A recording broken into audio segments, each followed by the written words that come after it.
आत्मसनि प्रजासनि पशुसनि लोकसन्न भयसनि अग्निः प्रजां बहुलां मे करोत्वन्नं पयोरेतो असमासो धत्ता कोने वाले हाँ चंद्रमा मनसो जातु सुक्षोः सूर्यो अजामुखादग्निरजायता कर्पूरगौरं करुणावतारं भवानी त्वयितं नमामि त्वमेव माता च पिता त्वमेव बन्धुश्च सखा त्वमेव सर्वं मम देवदेव कदलीगर्भसम्भूतं कर्पूरेण प्रदीपितम् आरार्तिक्यमहं कुरु मे पश्य मे वरदो भव। लेडीज लोग को सीधा हाथ में जल लीजिए। ओम पृथ्वी मंत्रस्य मेरु पृष्ठस्य जलं चंदः कूर्मा देवता आसने योगः। जो जहाँ पर बैठा हुआ है अपने अपने सामने सभी लोग जल को छोड़ देंगे, पृथ्वी माता को प्रणाम करेंगे। पृथ्वी दयादिता लोका देवी तो विष्णादिता तम चकारे मां देवी पवित्रं कुरु चासनम। जेंट्स लोग जितने भी पुरुष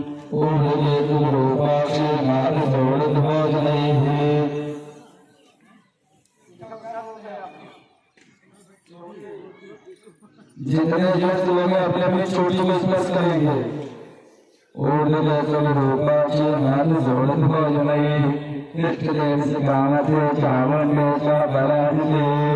सभी लोग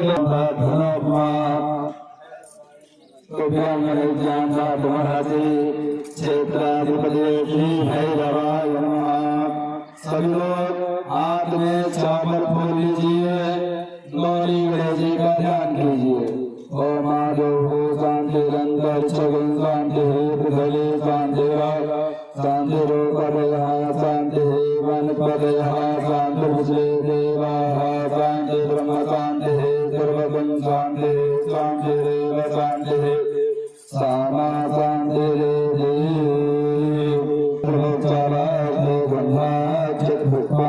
समर्पयामि।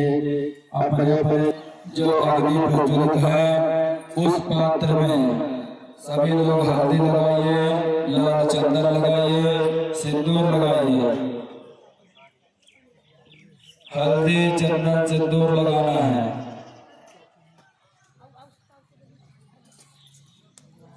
थोड़ा थोड़ा लगा दीजिए।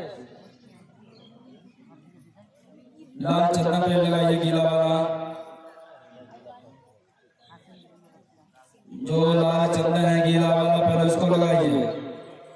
गीला चंदन लाल वाला पहले लगाइए। लाल चंदन जो गीला है उसको लगाइए।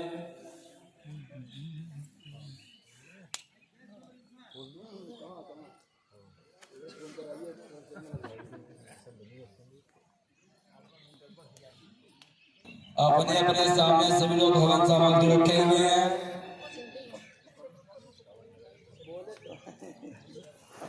स्वाहा डालिए। ओम प्रजापते स्वाहा, ओम इंद्राय स्वाहा, ओम अग्नये स्वाहा, ओम सोमाय स्वाहा, ओम गणपते स्वाहा, ओम अंबिकाय स्वाहा, ओम बुधाय स्वाहा, ओम बृहस्पते स्वाहा, ओम शुक्राय स्वाहा, ओम शनैश्चराय स्वाहा, ओम रावे स्वाहा, ओम केतवे स्वाहा, ओम देवताभ्यां स्वाहा, ओम प्रत्यदेवताभ्यां स्वाहा, गणपत्यात्मजलोकालेभ्यः स्वाहा, वास्तुस्पते स्वाहा, क्षेत्राधिपतये स्वाहा, सर्वदेवताभ्यां स्वाहा, सप्तगणाधिपतये स्वाहा, षोडशगणाधिपतये स्वाहा, तथा श्रीगणाधिपतये स्वाहा, लक्ष्मीनारायणाभ्यां स्वाहा, उमामहेश्वराभ्यां स्वाहा, वाणीगणाभ्यां स्वाहा, सचिवपदाभ्यां स्वाहा, माता प्रकृतिकमलेभ्यः स्वाहा, इष्टदेवताभ्यां स्वाहा, कुलदेवताभ्यां स्वाहा, ग्रामदेवताभ्यां स्वाहा, प्राणदेवताभ्यां स्वाहा, वासुदेवताभ्यां स्वाहा, सर्वदेवताभ्यां स्वाहा, सर्वभ्यां देव्या स्वाहा। हो गया। अपने अपने आसन के नीचे जल छोड़ करके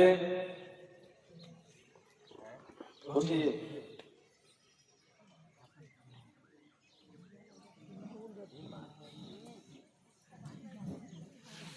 दीपक नहीं जलाए कोई? जलाए नहीं, भरा वाला है। हो गया? काट जल रहा है। जल लगा जल। चलिए बाग में जाए, बाग में जाए। चलिए बाग में आरती का जलाइए। उठिए उठिए उठिए, टीका लगाइए।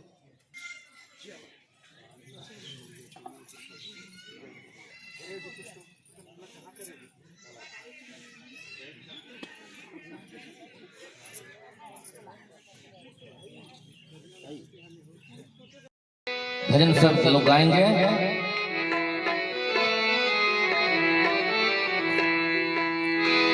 क्या तन मांझ तारे आखिर माटी में मिल जाना, भैया माटी में मिल जाना, भाई माटी में मिल जाना। क्या तन मांझ तारे आखिर माटी में मिल जाना, क्या तन मांझ तारे आखिर माटी में मिल जाना। सभी लोग गाइएगा। माटी में मिल जाना, क्या तन मांझ तारे आखिर माटी में मिल जाना। माटी माटी में मिल जाना, भैया माटी में मिल जाना। क्या तन मांझ तारे आखिर माटी में मिल जाना, क्या तन मांझ तारे आखिर माटी में मिल जाना।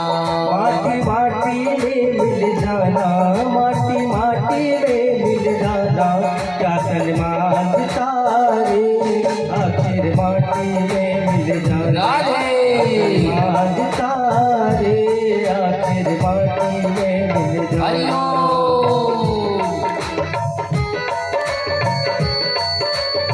सभी ताली बजाइए।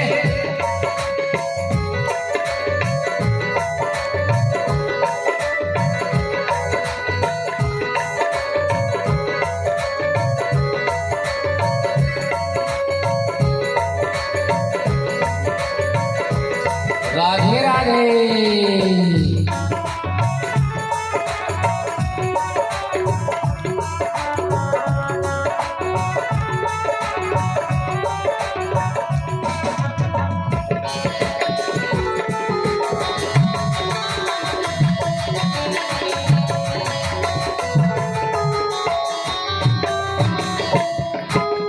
माटी ओढ़न माटी पहिरन माटी का सिरहाना, माटी ओढ़न माटी पहिरन माटी का सिरहाना। माटी ओढ़न माटी पहिरन माटी का सिरहाना। माटी ओढ़न माटी पहिरन माटी का सिरहाना। माटी का कलबूत बनाया, माटी का कलबूत बनाया। जामे भंवर समाना, अरे जामे भंवर समाना। क्या तन मांझ तारे आखिर माटी में मिल जाना, क्या तन मांझ तारे आखिर माटी में मिल जाना। क्या तन मांझ तारे आखिर माटी में मिल जाना। क्या तन मांझ तारे आखिर माटी में मिल जाना। राधे। सब ताली बजाइए।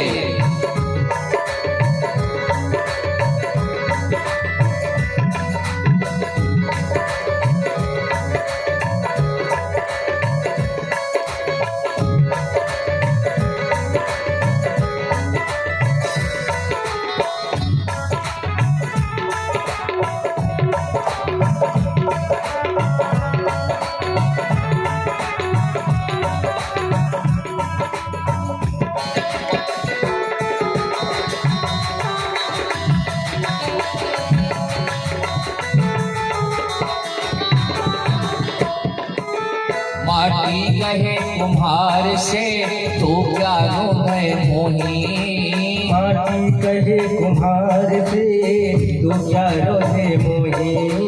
माटी कहे कुम्हार से तो क्या रोए मोही। माटी कहे कुम्हार से तो क्या रोए मोही। एक दिन ऐसा आएगा, एक दिन ऐसा आएगा कि मैं रूंधूंगी तो ही, अरे मैं रूंधूंगी तो ही लगन मांझता रे, आखिर माटी में मिल जाना लगन मांझता रे, आखिर माटी में मिल जाना। मांझता रे आखिर माटी में मिल जाना। जाकर मांझता रे आखिर माटी में मिल जाना।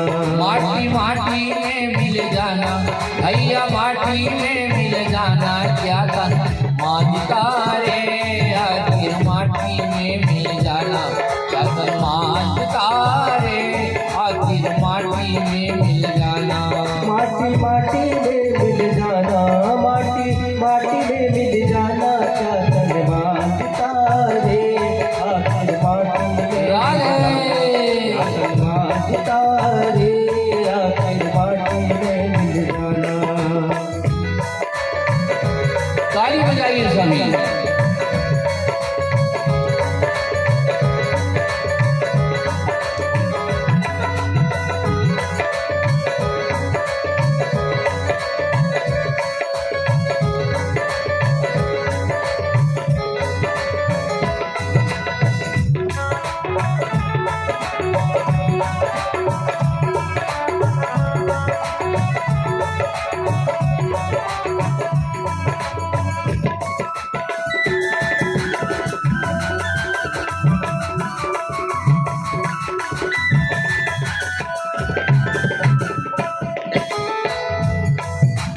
चुन चुन कंकड़ महल बनाया मानव कहे घर मेरा। चुन चुन कंकड़ महल बनाया मानव कहे घर मेरा।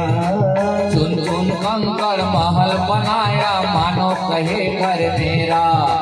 चुन चुन कंकड़ महल बनाया मानव कहे घर मेरा। ना घर तेरा ना घर मेरा, ना घर तेरा ना घर मेरा, चिड़िया रैन बसेरा, अरे चिड़िया रैन बसेरा क्या कर मांझता रे, आखिर माटी में मिल जाना क्या कर मांझता रे, आखिर माटी में मिल जाना। जाकर मांझता रे आखिर माटी में मिल जाना। जाकर मांझता रे आखिर माटी में मिल जाना।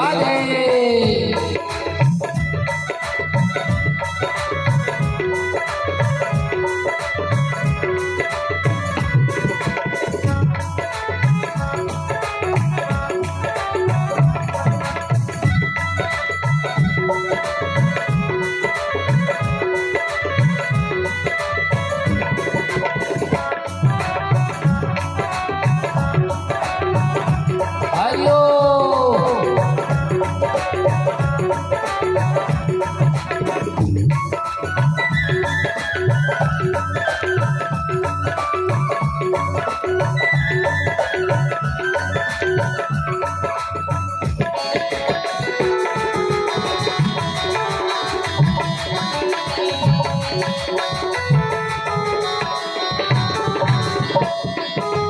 हटाया चोला भया पुराना कब लग शिवे दर्जी। हटाया चोला भया पुराना कब लगे सीवे दर्जी।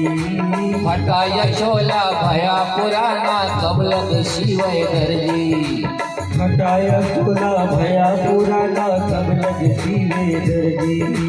दिल के मरहम संत मिलेंगे, दिल के मरहम संत मिलेंगे, कारण के गर्गी, अरे उपकार के गर्गी क्या तन मांझता रे, आखिर माटी में मिल जाना क्या तन मांझता रे, आखिर माटी में मिल जाना। जाकर मांझता रे आखिर जाना हरिओ तारे आखिर माटी में मिल जाना माटी माटी में मिल जाना भैया माटी में मिल जाना क्या तन मानता रे आखिर माटी में मिल जाना क्या तन मानता रे आखिर माटी में मिल जाना माटी माटी में मिल जाना माटी माटी में मिल जाना वतन मानता रे आखिर माटी में मिल जाना वतन मानता रे आखिर माटी में मिल जाना वतन मानता रे आखिर माटी में मिल जाना वतन मानता रे आखिर माटी में मिल जाना वतन मानता रे आखिर माटी में मिल जाना वतन मानता रे आखिर माटी में मिल जाना। राधे राधे। सुखदेव जी से निवेदन करते हैं कि हे मुनिवर, मुझे उस पावन वंश सूर्य वंश की कथा सुनाइए जिस वंश में भगवान राम का जन्म हुआ, और दूसरा है इस भूमि पर गंगा मैया का अवतरण का कथा, और भगवान मर्यादा पुरुषोत्तम श्री रामचंद्र जी का लीलाओं का कथा। नवम स्कंद के 10वें अध्याय पर भगवान श्री रामचंद्र जी मर्यादा पुरुषोत्तम भगवान राम का कथा आज राजा परीक्षित को सुखदेव जी सुना रहे हैं। सुखदेव जी कहे कि हे राजन, मैं सूर्य वंश का कथा अगर विस्तार से कहूँगा सैकड़ों वर्ष भी बीत जाएंगे फिर भी से सूर्य वंश का वर्णन नहीं कर सकता, क्योंकि सूर्य वंश में ऐसे महान महान राजा महाराजा का जन्म हुआ और धर्म और देश की रक्षा के लिए उन्होंने अपना प्राण तक भी बलिदान कर दिया। उन्होंने कहा, किसी भी दर्जी हरि चंदन रेसा और सहे धर्म हित कोटि कलेसा, धर्म न दूसर सत्य समाना, आगम निगम पुराण बखाना। राजा परीक्षित को बोले, ऐसे ऐसे पावन राजा हुए हैं इस सूर्यवंश में, फिर भी से आप सूर्यवंश का विस्तार आप पूछिए तो मैं संक्षेप में आपको सुना रहा हूँ। बोलिए भक्त और भगवान की जय हो। सभी कोई मन को एकाग्र करके सुनिए, सब लोग मेरे तरफ देखिए, कम से कम 30 मिनट। तब सुखदेव जी बोले, ब्रह्मा जी के पुत्र कश्यप, कश्यप के पुत्र अत्रि, कश्यप के पुत्र मरीचि, और मरीचि जो ऋषि हैं उनका विवाह दक्ष राजा की कन्या अदिति के साथ उनका विवाह हुआ, और कश्यप और अदिति के द्वारा भगवान सूर्य का जन्म होता है, और सूर्य भगवान को संज्ञा नामक देवी के साथ विवाह कर देते हैं, और सूर्य भगवान और संज्ञा से एक पुत्र का जन्म होता है जिसका नाम है वैवस्वत मनु। सजनों, वैवस्वत मनु संतानहीन थे। एक बार उन्होंने पुरोहितों से आग्रह किया कि मैं यज्ञ करना चाहता हूँ पुत्र प्राप्ति के लिए।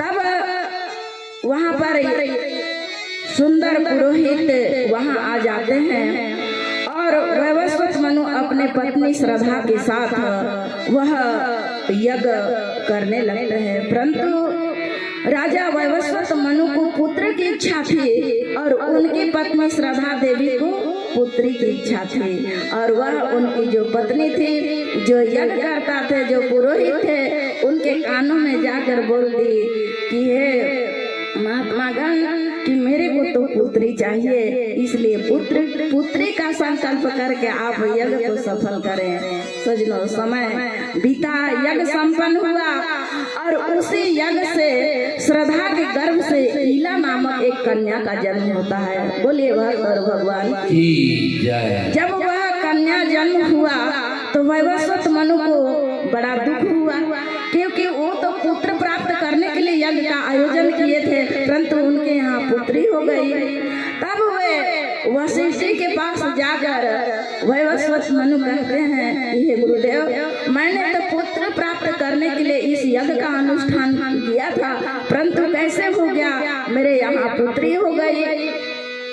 तब वशिष्ठ जी तपस्या किए और तपस्या करके नारायण भगवान को प्रसन्न किए, और प्रसन्न किए नारायण भगवान जब प्रकट हुए तब वशिष्ठ जी बोले कि हे भगवान, जो वैवस्वत मनु की जो घर में जो पुत्री हुई है उसको पुत्र रूप में परिवर्तन कर दीजिए। और आज वशिष्ठ जी के ऐसे भगवान का आराधना करने के बाद उनके घर में इला नामक कन्या थी, वह पुत्र के रूप में परिवर्तित हो गई। बोलिए भक्त और भगवान की जय। और पुत्र जब परिवर्तित हो गए तो उसका नाम पड़ा सुदुम्न। एक दिन धीरे धीरे वह बालक बड़ा हुआ, और बड़ा हुआ तो वैवस्वत मनु उसको राज सिंहासन पर बैठा दिए, राजगद्दी पर उनको बैठाए, और राजगद्दी पर बैठकर वो संचालन करने लगे। इस पूरे ब्रह्मांड के एक छत्र राजा हुआ करते थे, आज तो खंड खंड के राजा होते हैं। जैसे हमारे देश के राजा कौन है, हमारे देश के राजा माताएं आप लोग बताइए, किसी को पता नहीं। माननीय नरेंद्र मोदी जी, बोलिए भारत माता की जय हो। और छत्तीसगढ़ के राजा कौन है बताइए, अपने राजा को भी आप लोग अपने घर के मुखिया को भी नहीं जानते हैं, कौन है बताइए। हाँ, परम आदरणीय श्री विष्णुदेव साय। आज हम लोग को गर्व करना चाहिए कि हमारे वनांचल का एक युवा, एक व्यक्ति आज राजा बना है, कितना गर्व की बात है कि नहीं है। वो हमारे भाई तो होंगे। आज उसी प्रकार से एक छत्र राजा सुदुम्न राज्य करता था। एक दिन वह शिकार खेलने के लिए, पुराने जमाने के लोग बड़े शिकार के आदी होते थे, कोई त्योहार पहुंचता था तो सब राजा महाराजा शिकार करने के लिए वन में जाते थे। आज सुदुम्न अपने चतुरंगिणी सेना को लेकर शिकार करने के लिए गए हैं। सिंध देश के घोड़ा में सवार हुए, और वह घोड़ा इतना तेज उसका गति है जितना कि हमारा मन का गति है। अभी हम यहाँ हैं, मन ना जाने कहाँ चला गया होगा। मेरे को तो लगता है आप लोगों का मन जयसवाल होटल चला गया होगा। बोलिए वृंदावन बिहारी लाल की जय। तो इस प्रकार से मन की वेग के समान उस घोड़ा का चाल था। उस घोड़ा में बैठा सुदुम्न और शिकार करने के लिए चला गया। स एकदा महाराजा विचरण मेरे गया वनम, वृत्ति कपित मात मारुद्ध सन्नवतमम। वह राजा तो था, एक मृग के पीछे वह जाने लगा, उस मृग को शिकार करने के लिए दौड़ाने लगा, और वह मृग इतना दौड़ते दौड़ते हिमालय की तरफ वह ले गया, और मेरू नामक एक पर्वत है वहाँ घुस गया। बोलिए भक्त और भगवान की जय। जैसे ही सुदुम्न उस मेरू नामक पर्वत में वह अंदर प्रवेश किया कि वह सुदुम्न स्त्री बन गया, और उसका घोड़ा था वह स्त्री रूप में परिवर्तित हो गई, घोड़ी हो गई, और उसके जितने भी सेनापति थे सभी लोग स्त्री बन गए, और उनके वाहन थे, घोड़ा थे, सब लोग स्त्री रूप में परिवर्तित हो गए। बोलिए भक्त और भगवान की जय। उस वन में माता भवानी का श्राप था। एक बार भगवान शंकर और माता पार्वती मेरू पर्वत पर विहार करने के लिए गए, घूमने के लिए गए। वहां पर जब कैलाश पर्वत में सप्त ऋषियों ने भोलेनाथ का दर्शन करने के लिए गए तो वहां भोलेनाथ नहीं मिले। बिना सूचना दिए ही सप्त ऋषि उस मेरू वन में चले गए, और भगवान शंकर और माँ पार्वती विहार कर रहे थे, और माँ माता पार्वती जैसे ही सप्त ऋषि को देखी तो वह दुखी हो गई और वह श्राप दे दी कि हे पतिदेव, आपके अलावा इस वन में कोई भी पुरुष आएंगे वह स्त्री रूप में परिवर्तित हो जाएंगे। बोलिए भक्त भगवान की जय। और वह सुदुम्न था, स्त्री बन गया और इधर उधर देखा और उसको बड़ा पीड़ा हुआ। मैं तो एक राजा था और मेरा रूप ऐसे कैसे परिवर्तित हो गया।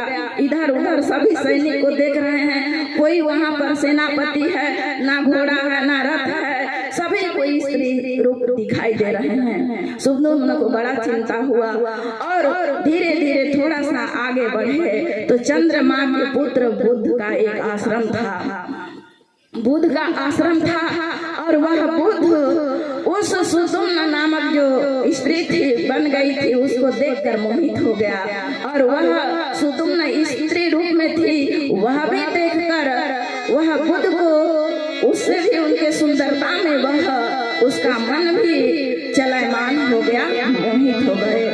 दोनों का संग हुआ। दोनों का संग होने के बाद बुद्ध और उस स्त्री के संयोग से एक पुत्र का जन्म हुआ जिसका नाम पड़ा पुरुरवा। बोले भक्त और भगवान की।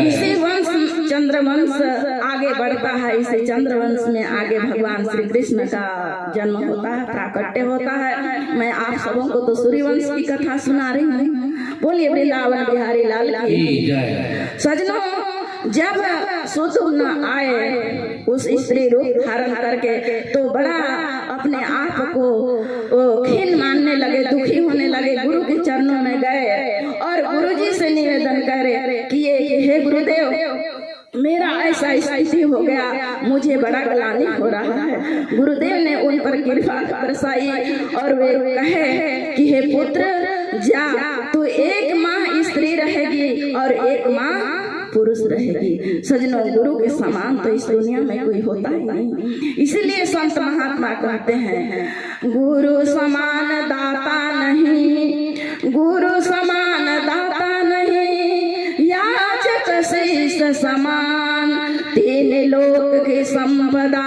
सो गुरु दीन हो दान। सजनों, हमारा भावना गुरु के चरणों में हमको समर्पित कर देना चाहिए। गुरु के चरणों में हर चीज का समस्या का समाधान होता है। गुरु के चरणों में 4 फल होते हैं। आज तो हमारा शिक्षा पद्धति भी बदल गया।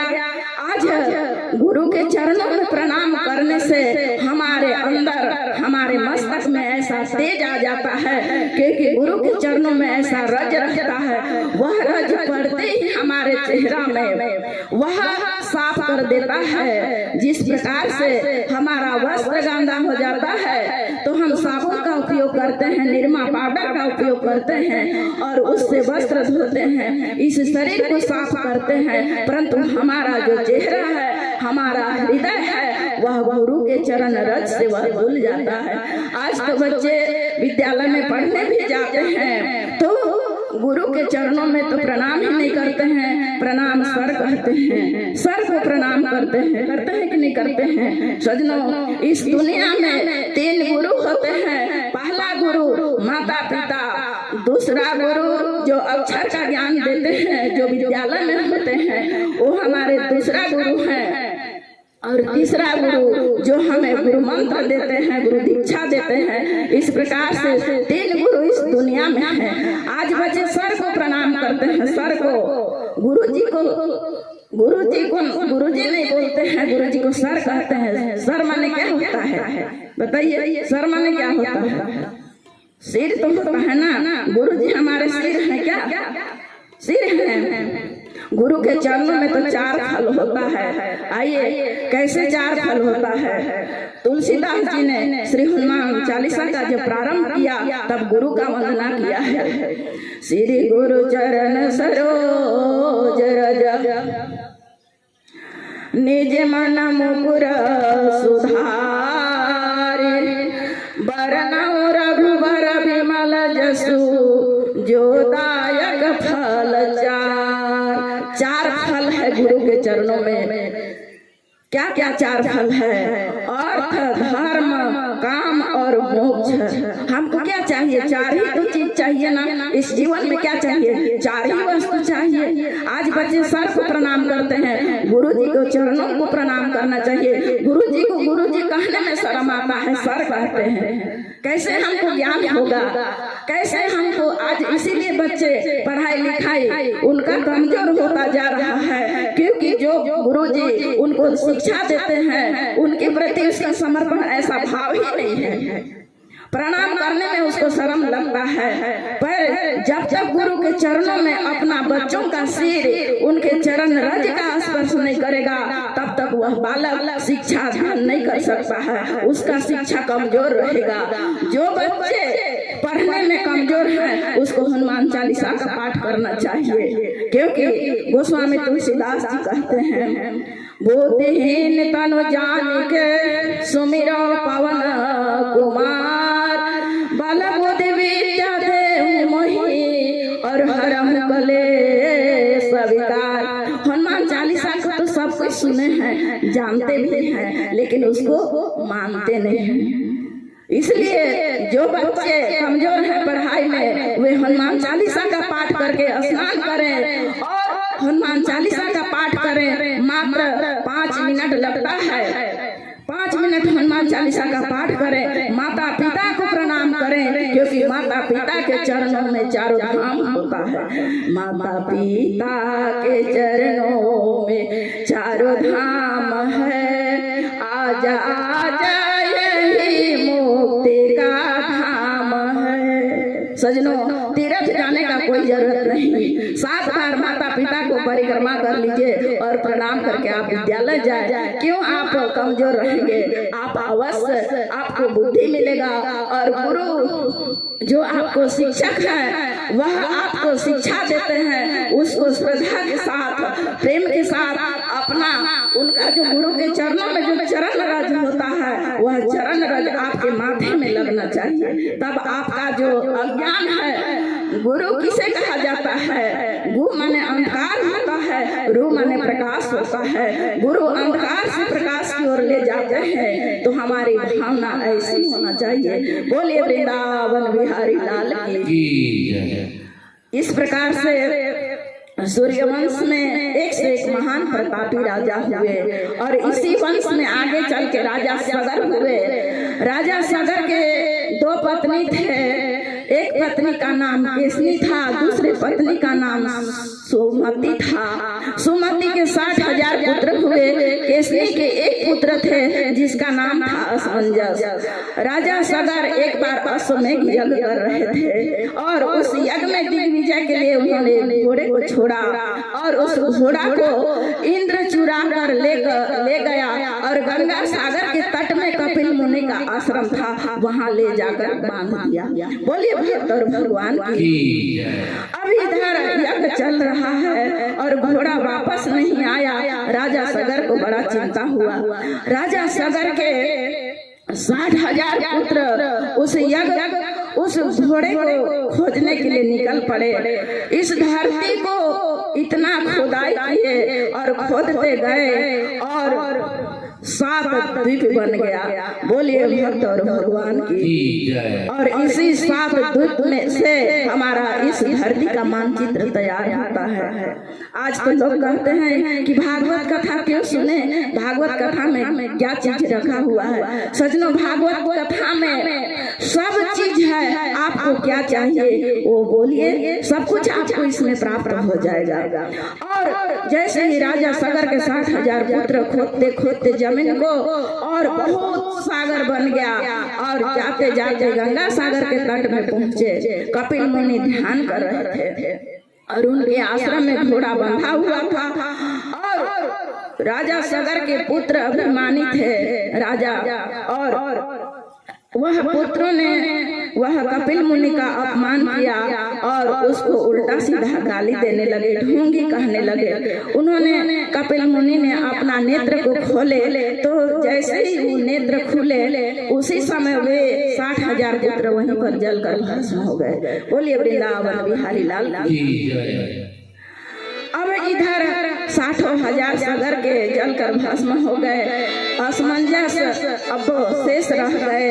उनके एक पुत्र थे अंशुमान। अंशुमान अपने पितरों को ढूंढने के लिए वो भी निकल पड़ा अपने राज्य से। जाते जाते वे भी गंगा सागर में पहुंचा। कपिल मुनि के आश्रम में उन्होंने देखा घोड़ा बांधा हुआ है और अंशुमान जाकर वह कपिल मुनि को प्रणाम किया और आशीर्वाद प्राप्त किया। सामने बहुत बड़ा सफेद पहाड़ जैसा ढेर लगा हुआ था। वह अंशुमान पूछा, हे गुरुदेव, ये जो सफेद सफेद पहाड़ जैसा ढेर दिख रहा है वह क्या चीज है? तब कपिल देव बोले कि हे पुत्र, यह तुम्हारे पितरों का ही यह राख का ढेर है। तब अंशुमान बोलता है कि हे गुरुवर, इनका उद्धार, इनका कल्याण कैसे होगा? तब कपिल जी बोलते हैं, इनका उद्धार गंगा मैया जब इस धराधाम में आएगी तभी संभव है। तब वे अंशुमान उस घोड़ा को लेकर आए अपने पिता के यहाँ और यज्ञ सफल हुआ, अश्वमेध यज्ञ। और इधर अंशुमान गंगा मैया को लाने के लिए तपस्या करने लगे, परंतु उनके तपस्या से गंगा मैया आई नहीं। अंशुमान के पुत्र हुए दिलीप ने भी गंगा मैया को लाने के लिए अथक तपस्या किए, परंतु उनसे भी गंगा मैया नहीं आई। उनके पुत्र हुए दिलीप ने इस लोक में, पृथ्वी लोक में गंगा मैया को लाई। आइए गंगा अवतरण के प्रसंग में एक सुंदर भजन महाराज जी के द्वारा। बोलिए वृंदावन बिहारी लाल की जय। राधे राधे।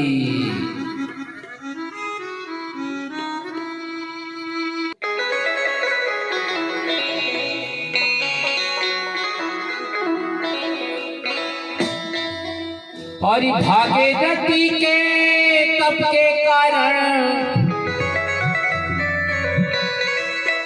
भागीरथी के तप के कारण तय भारत माया का गंगा माई है ना,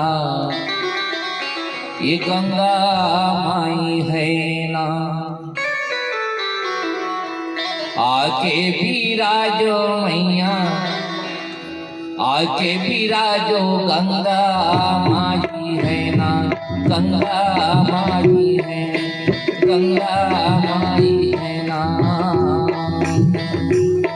गाइए ताली सब लोग। भागीरथी के तप के कारण हो, भागीरथी के तप के कारण तय भारत माया गंगा माई है ना, गंगा माई है ना। आके विराजो मैया, आके विराजो गंगा माई है ना। आके विराजो मैया, आके विराजो गंगा माई है ना, गंगा माई है ना। भागीरथी के तप के कारण हो, भागीरथी के तप के कारण तय भारत माया का गंगा माई है, गंगा माई है ना। आगे विराजो मैया, आगे विराजो गंगा माई है ना, गंगा माई है ना।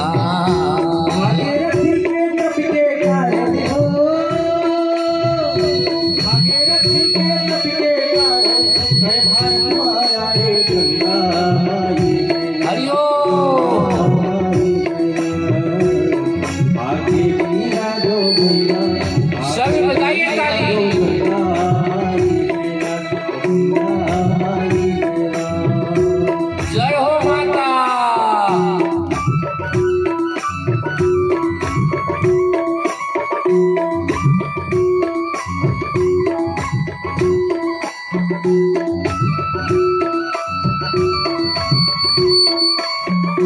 हरिओ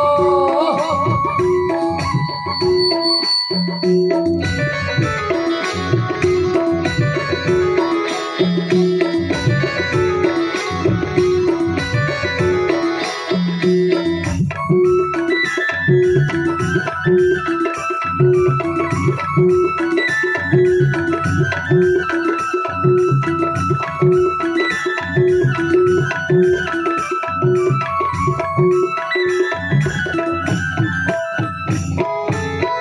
ऋषि के पियले तै जाह्नवी कहाए, जाह्नवी कहाए वो भैया कै जाह्नवी कहाए।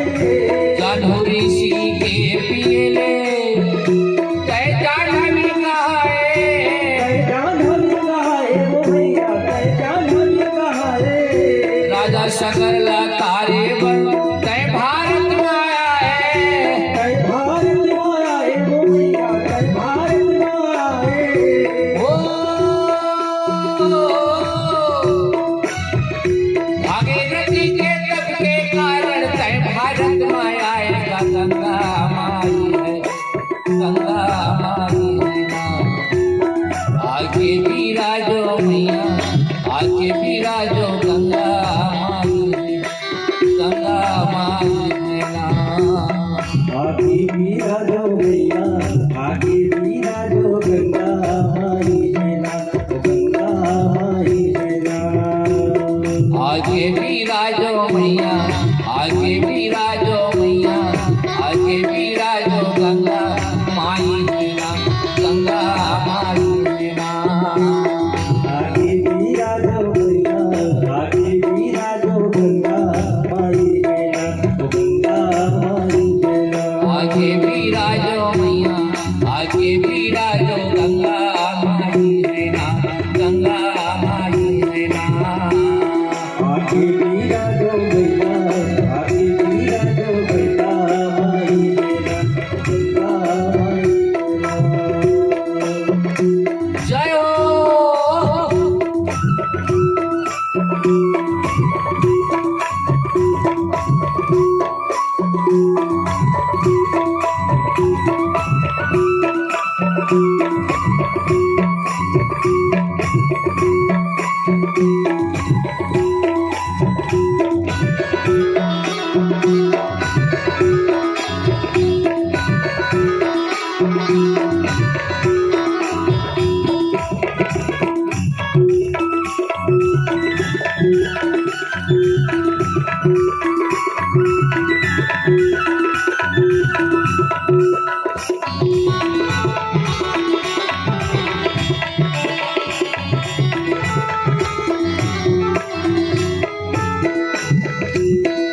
गंगा माई है ना।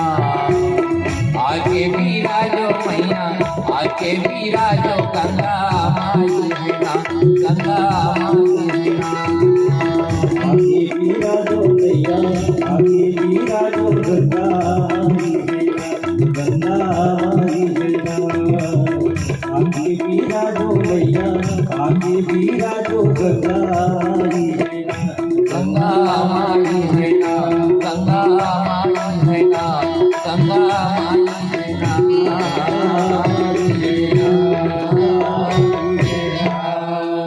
बोलिए गंगा मैया की जय हो। राधे राधे। श्याम अथक प्रयास से तपस्या से गंगा मैया इस धराधाम पर अवतरित हुए। सर्वप्रथम तो भोलेनाथ के जटा में कई वर्षों तक घूमती रही गंगा मैया। जब भगीरथ भोलेनाथ के पास भगवान शंकर के पास निवेदन किए कि भोलेनाथ आप गंगा मैया को इस पृथ्वी लोक में आने का अनुमति दीजिए, उसी समय भगवान शंकर जी एक जट्टा को खोल देते हैं और गंगा मैया इस पृथ्वी पर आई और भगीरथ आगे आगे चलते गए और जाते जाते उसी गंगा सागर में चले गए और वहाँ 60,000 सागर के जो पुत्र थे उनका उद्धार कल्याण करती है गंगा मैया। बोलिए गंगा मैया की जय। इसी वंश में सूर्य वंश में आगे एक खटवांग नाम के राजा हुए। खटवांग राजा के पुत्र हुए रघु के पुत्र हुए यज और यज के पुत्र हुए दशरथ और यही दशरथ एक समय अयोध्या के राजा बनते हैं।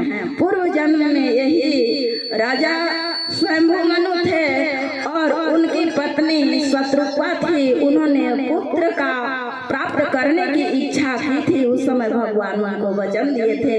वही शंभु मनु और शत्रुपा त्रेता युग में अयोध्या में दशरथ और कौशल्या के रूप में राजा रानी बोलते हैं। बोलिए भक्त और भगवान की जय। आज राजा दशरथ के 3 रानी हैं। कितने रानी हैं? 3 रानी। क्या क्या नाम है पता है आप लोग को? बड़े रानी का नाम कौशल्या है और मध्य रानी का नाम कैकेयी है, छोटी रानी का नाम सुमित्रा है। बड़े ही प्रेम के साथ तीनों रानियां आपस में बड़े ही सुंदर निर्मल भाव, किसी के प्रति ईर्षा द्वेष नहीं। आज तो सास बहू में नहीं पटता है तो सौत में क्या पटेगा सजनों। आज कौशल्या और कैकेयी सुमित्रा इतना प्रेम के साथ रहते हैं, पता ही नहीं चलता है। ऐसा लगता है कि ये सगी बहन हैं। और राजा दशरथ जी का बड़े ही सुंदर भाव से उन्होंने सेवा करते हुए ऐसे समय बीता गया। ऐसा समय आया कि राजा दशरथ के चौथापन आ गया। चौथापन मतलब बुढ़ापे का अवस्था आ गया। 50 वर्ष पूरा हो गया राजा दशरथ जी का। अब राजा दशरथ जी को एक चिंता सताई। क्या चिंता? उसके घर में एक भी संतान नहीं है। जिस घर में संतान न हो वह घर शोभा नहीं देता है। आज राजा दशरथ जी को काफी ग्लानि हुआ और राजा दशरथ जी गुरु वशिष्ठ के पास आए हैं और उनके चरणों को पकड़ लिए और निवेदन करने लगे, गुरुदेव आपकी कृपा से मेरे घर में धन धान्य से परिपूर्ण है। मेरे भंडार में सोना चांदी हीरा मोती सब कुछ भरा हुआ है, किसी चीज का कमी नहीं है। इतना सेनापति है मेरे, नौकर चाकर उनका कोई गिनती ही नहीं, परंतु एक अभाव है। एक अभाव यह है कि मेरा एक भी संतान नहीं है। गुरुदेव क्या सूर्य वंश का दीपक यहीं से समाप्त हो जाएगा? और वह राजा दशरथ जी गुरु के चरणों को पकड़ लिए और निवेदन करने लगे। क्या कहते हैं? आइए 2 पंक्ति एक छोटा सा भजन। धई के चरण महाराजा, धई के चरण महाराज। चिंता मत करिए, आप एक पुत्र के लिए आप परेशान हैं। आपके यहाँ तो 4 पुत्र होंगे। भूतो न भविष्यति, ना कभी हुआ है, ना कभी होगा, ना कभी होने वाला है। ऐसे आपके यहाँ 4 पुत्र जन्म लेंगे और आपको उसके लिए एक यज्ञ करना पड़ेगा। उस यज्ञ का नाम है पुत्र कामेष्टि यज्ञ और उस यज्ञ को श्रृंगी ऋषि विभांडक मुनि के पुत्र हैं श्रृंगी ऋषि उस यज्ञ को कराएंगे। आप घर जाइए, मैं उस ऋषि को बुला कर लाऊंगा और यज्ञ आपके यहाँ सफल होगा।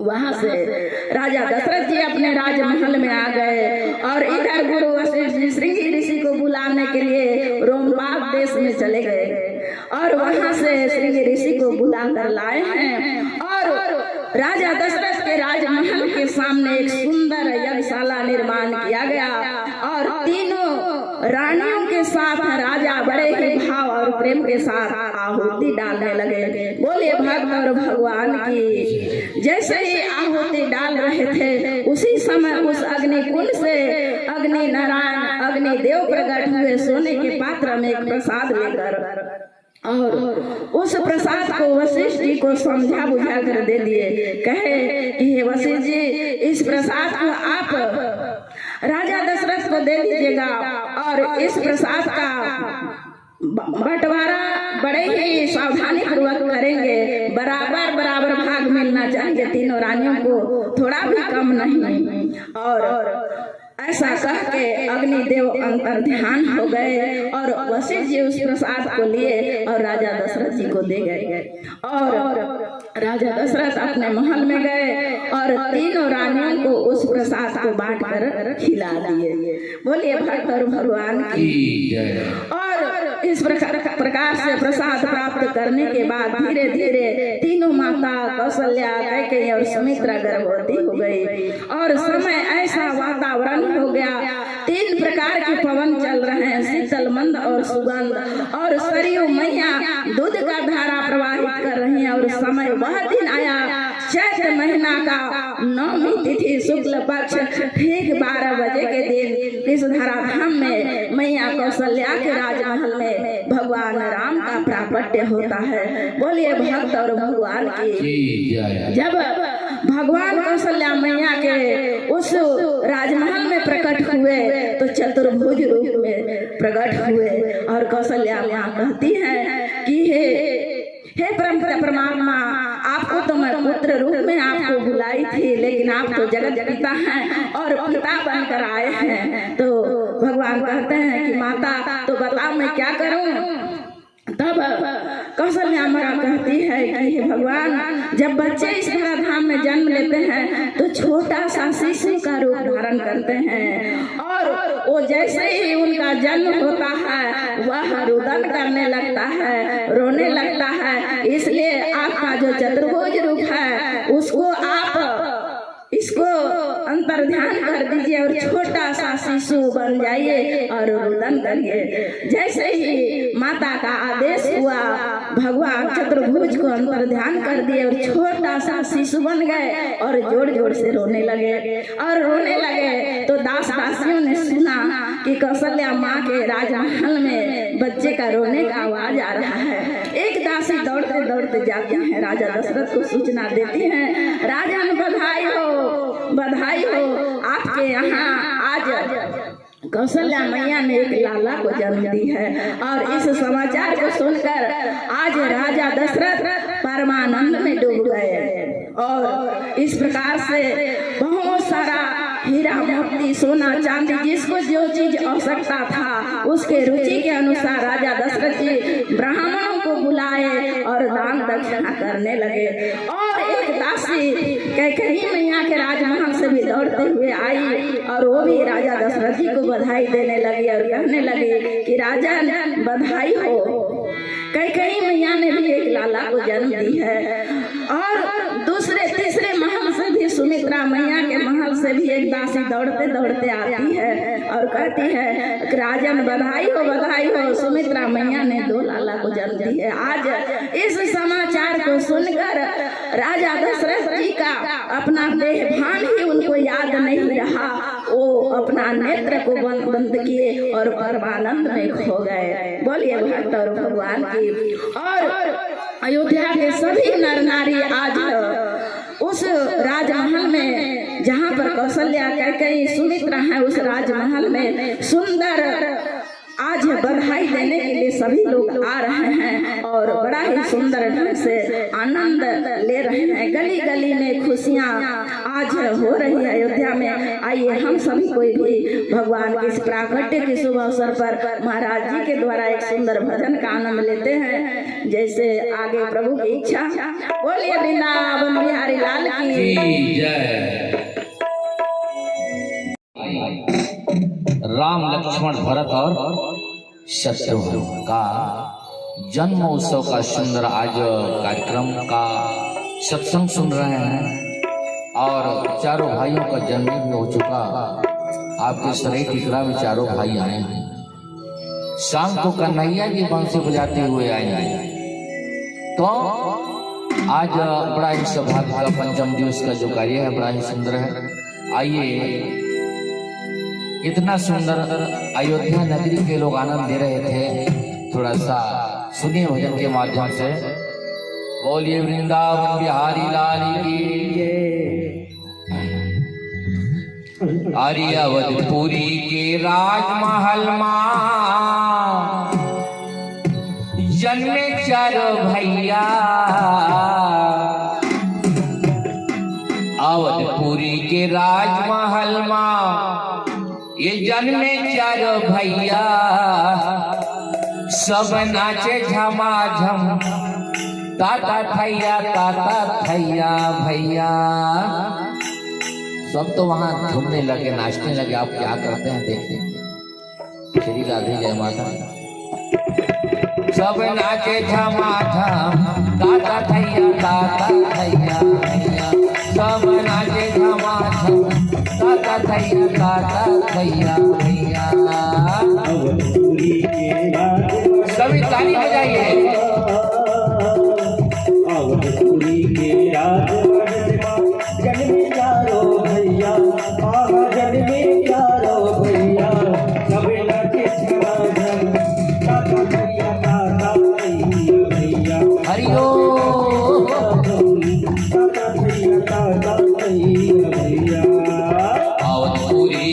राजमहल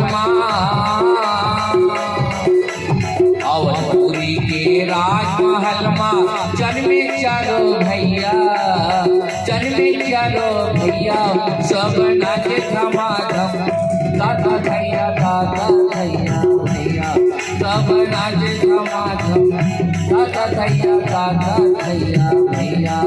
अवधपुरी के अवधपुरी के राजमहल जन्मे चारो भैया, जन्मे चारो अयो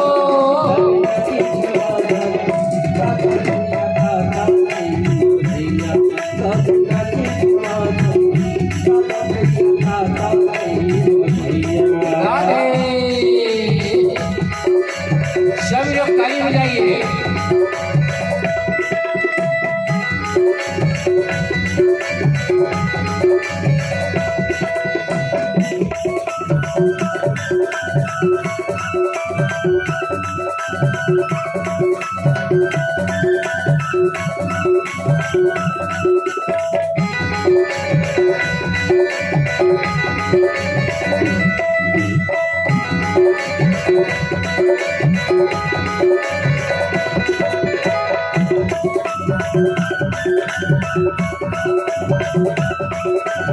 श्री राम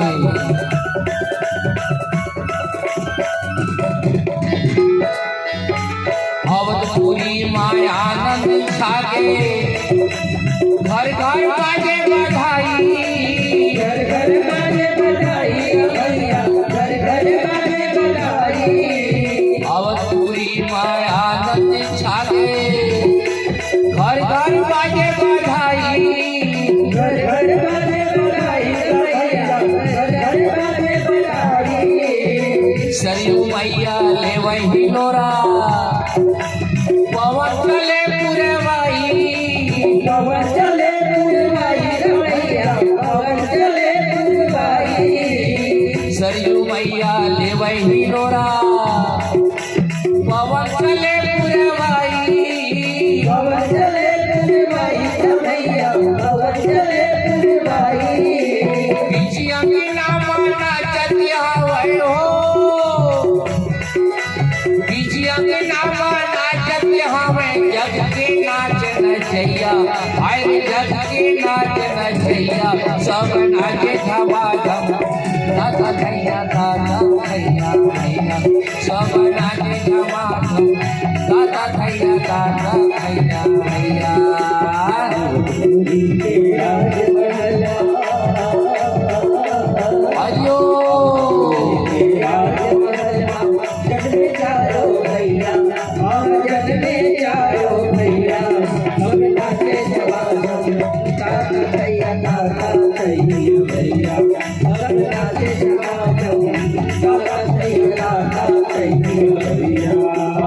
अवधपुरी के राजमहल जन्मे चारो भैया, अवधपुरी के राजमहल जन्मे चारो भैया, सब नाचे धमाधम, दादा भैया दादा भैया भैया, सब नाचे धमाधम, दादा भैया दादा भैया भैया, सब नाचे धमाधम, दादा भैया दादा भैया भैया, सब नाचे धमाधम, दादा भैया दादा भैया भैया, सब नाचे धमाधम, दादा भैया दादा भैया भैया, सब नाचे धमाधम, दादा भैया दादा भैया भैया।